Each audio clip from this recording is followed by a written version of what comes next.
안녕하십니까. 신재원 한의원 원장 심재원입니다.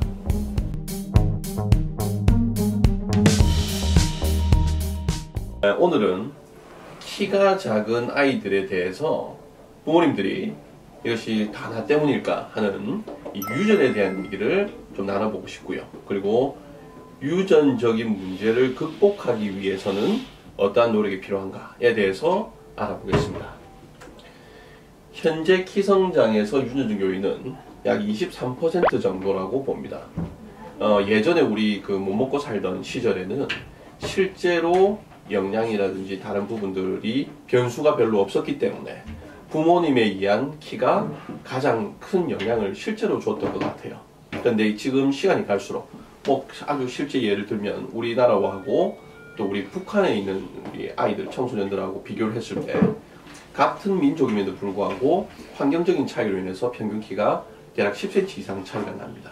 마치 그런 것처럼 요즘에는 영양, 보건, 그리고 후천적 관리에 의해서 10cm 이상의 차이를 낼 수 있다는 사실들이 입증이 돼서 유전적으로 약 23% 정도의 차이만을 얘기하고 있습니다.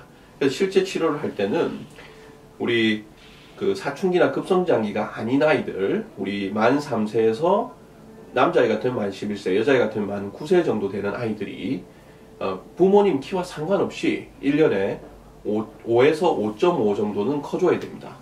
그러니까 부모님이 작다고 해도 건강하다는 전제하에서는 5에서 5.5 정도 크는 것이 정상이다. 오히려 그렇지 않은 경우에는 유전적 문제가 아니고 다른 후천적인 문제가 있다라고 생각을 하셔야 되겠습니다.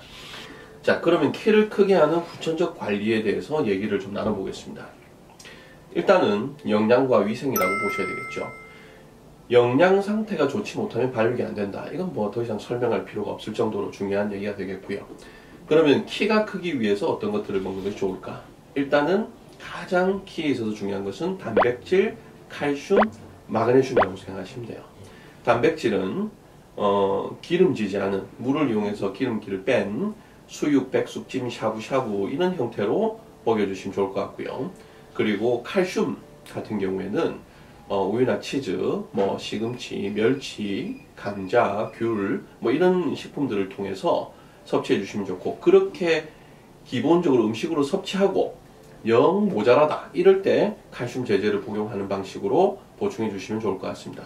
그리고 이러한 단백질과 칼슘을 키로 인도하는 역할을 해주는 것이 마그네슘인데, 마그네슘은 녹황색 야채, 현미 이런 것에 많이 들어있기 때문에 야채를 겸할 수 있는 식사를 해주시는 것이 상당히 좋겠죠.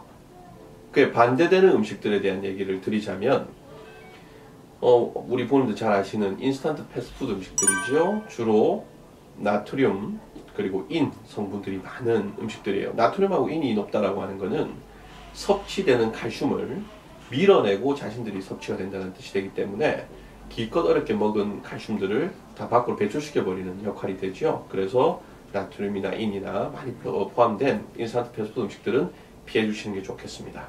자, 두 번째는 건강관리입니다.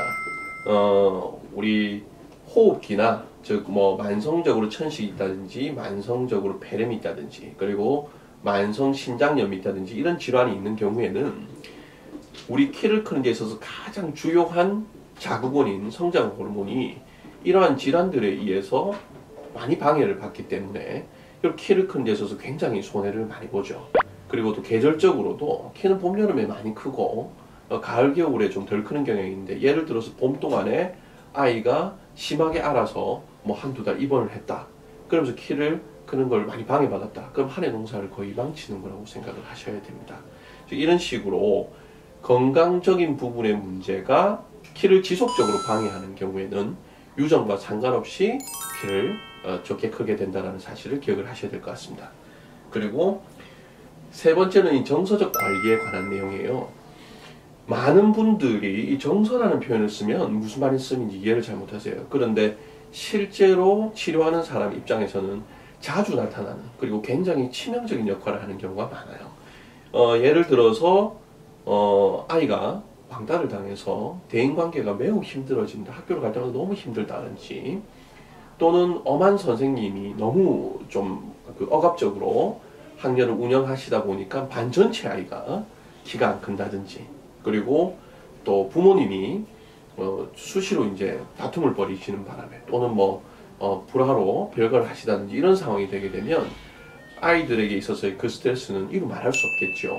이런 상황이 될 때마다 아이들이 실제로 호르몬, 즉 내분비의 교란이 일어나다 보니까 성장을 시키는 데 있어서 굉장히 손해를 많이 보게 됩니다. 정신적 건강 상태를 잘 유지하도록 하는 것이 부모님이 아이들의 키를 잘 키울 수 있는 또 하나의 방법이 되겠죠. 그래서 결론적으로 비록 부모님의 키가 많이 작다고 하더라도 키는 우리가 노력으로 극복을 할 수 있는 문제입니다. 현재 저희들이 치료를 해봤을 때는 어린 시절부터, 물론 시간이 어느 정도 담보가 돼야 되겠죠. 그래서 어린 시절부터 치료를 꾸준하게 한 아이들 같은 경우에는 부모님이 주신 유전적 키에 비해서 대략 한 10cm 정도까지도 키워지는 것들을 실제 우리 사례로 만날 수 있어요. 그래서 성장이 더딜 것 같다, 또 성장이 잘 안 될 것 같다, 또는 다른 질환에 의해서 제대로 자라고 있지 않다고 판단이 된다면 빠른 대처를 하도록 부모님께 권유해 드리고 싶습니다.